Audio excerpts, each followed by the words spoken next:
Bonjour tout le monde! Aujourd'hui, je souhaiterais vous parler du yoga en tant que philosophie et non en tant que sport. En Occident, le yoga est un petit peu devenu une pratique sportive pour garder la forme, peut-être du stretching, des choses un peu plus dynamiques pour garder une certaine tonicité. Mais le yoga avant tout est une philosophie de vie. Dans le yoga, il y a 8 étapes différentes dont je vous parlerai après. Mais tout d'abord, que signifie le mot yoga? Yoga signifie union. Union du corps et de l'esprit.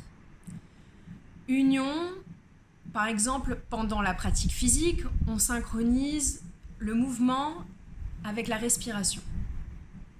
Mais le yoga amène par la suite à ce que cette union soit une réalisation qu'on ne fait pas seulement partie d'une famille, on fait aussi partie d'une communauté, on fait partie de la terre et de l'univers, qu'on n'est pas séparé de tout ça, on est connecté à la nature et tout notre fonctionnement de notre métabolisme n'est pas coupé de ce monde, il ne fonctionne pas sans le reste.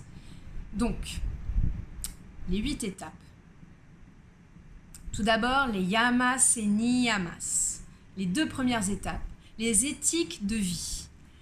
Les yamas sont les éthiques de vie en société, il y en a 5, et les niyamas, il y en a aussi 5, qui sont plutôt les éthiques de vie envers soi-même.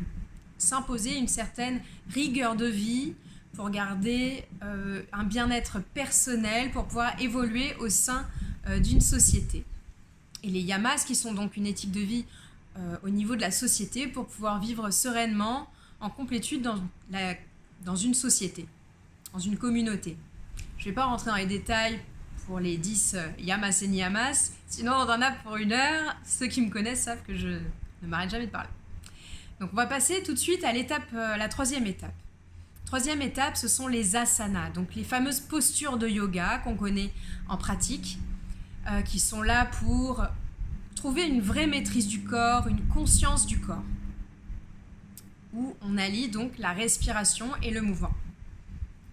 La 4e étape est donc le pranayama, où on fait un travail vraiment sur la maîtrise de la respiration. Une respiration abdominale, thoracique. On a le travail, la respiration alternée, le Kapalabhati pour ceux qui connaissent. Souvent, on peut intégrer 1 ou plusieurs exercices dans un cours de yoga. Mais cette pratique est vraiment pour redynamiser cette respiration. Sans respiration, il n'y a pas de vie. Mais souvent, on l'oublie, puisqu'elle est innée, elle est là. Et ce travail par le pranayama vraiment permet de régénérer toutes les cellules du corps. Ensuite, pratyahara, la maîtrise des sens. Je dirais que ça, c'est la première étape à la méditation. Couper les sens, ça ne veut pas dire mettre des boules caisses. Non. C'est entendre, mais ne pas analyser. Souvent, on a les yeux fermés. Parfois, il y a des méditations avec les yeux ouverts. Sinon, c'est aussi sentir, mais pas analyser ce qu'on sent. C'est vraiment avoir ce moment où il se passe des choses autour, mais on rentre à l'intérieur et on se focalise sur soi et sur ce qui se passe à l'intérieur. Souvent, d'ailleurs, on a un focus sur la respiration. Il peut y avoir plein de choses, un mantra, un objet, etc. Mais c'est vrai que un des focus principaux, c'est la respiration pour vraiment être à l'intérieur de soi. Ensuite, il y a dharana. Dharana qui est la concentration. Donc, il y a la 2e étape avant la méditation.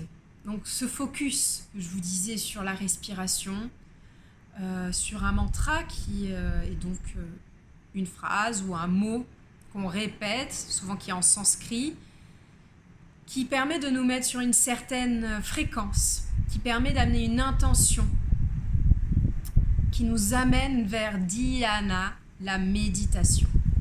Méditation qui est donc, ça y est, ce moment où on a vraiment décroché de l'extérieur, on n'est pas complètement coupé, mais on n'analyse plus, on n'identifie plus ses pensées, on n'identifie plus ce qui se passe autour de nous.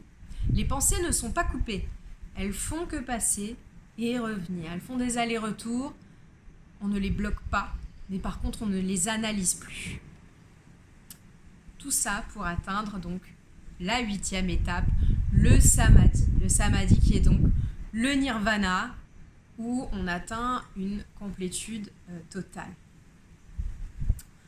Donc par ça, quand on atteint l'état méditatif qui demande quand même une certaine régularité de pratique, le samadhi qui est quand même rarement atteint, mais c'est pour atteindre cette complétude où on est vraiment retourné en accord avec soi-même, retrouver ce profond moi à l'intérieur qui permet de prendre une distance avec les choses et d'être beaucoup plus serein dans la vie et de prendre des décisions et de voir les choses beaucoup plus sereinement.